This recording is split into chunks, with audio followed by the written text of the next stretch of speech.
The same white liberals who used to praise you for your patient, nonviolent approach have now become openly impatient and violent themselves in defense of their own jobs.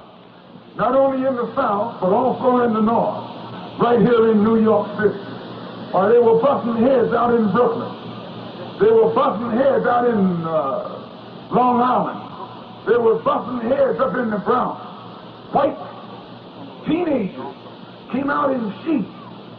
Ku Klux Klan, not in Georgia, but right up there in, not down south, but down in the Bronx. White teenagers came out there burning crosses to let you know that this white man here is no different from that white man down there.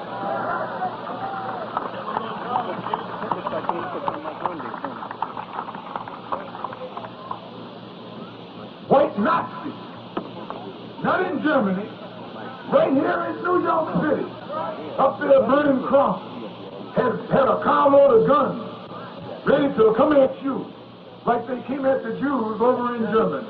And when they caught those Nazis, they found that one of them was a Jew. And that Jew running around here talking about Nazis, and some of them are nothing but Nazis themselves. You didn't hear them blow that up in the newspaper, did you? No, they tried to quiet it down. Why, when you find Jews who are Nazis, you really found something. That I think you can find a whole lot of them who are Nazis. Always running around here trying to make you get sympathetic for them. But you was a master at that. Make you shed crocodile tears over what happened to him in Germany. You tell him what happened to you right here. You haven't got no time to cry no tears for no Jews. Cry tears for yourself. Let him solve his problem and you solve your problem. Why, they only killed 6 million Jews. Only 6 million Jews were killed by Hitler. Uncle Sam killed 100 million black people, bringing them here. Yeah, 100 million. 100 million. Don't let no Jew get up in your face and make you cry for him. Ask him what happened with his forefathers when our forefathers were being brought over here as slaves. 100 million black people were taken from Africa. And when the Civil War was over, there weren't 6 million black people in America. There weren't 20 million black people in the Western Hemisphere. What happened to 80 million? Where did they go? Where did they disappear? Why, that dog dropped them in the water and worked them to death. He murdered them. He butchered them. He mutilated them. I mean 80 million of your and my forefathers.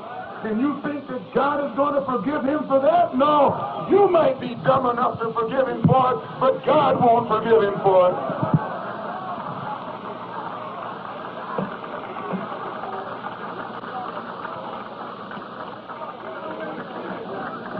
That's why God is after him.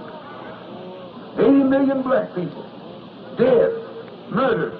And these Jews got the audacity to run around here and want you to cry for them. Let them go cry for themselves.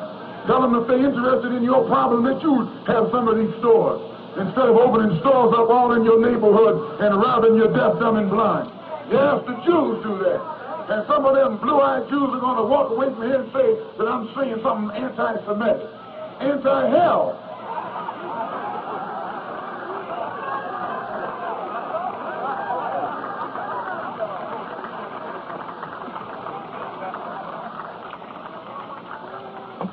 It is Jews right here in Harlem who run these whiskey stores that get you drunk. It is Jews that run these old rundown stores that sell you bad food. It is Jews who control the economy of Harlem and use it for themselves and for the benefit of Israel. And got nerve enough to walk around here joining some NAACP or CORE and think we're going to be blind to what they're doing to us. No, someone better pull their coat.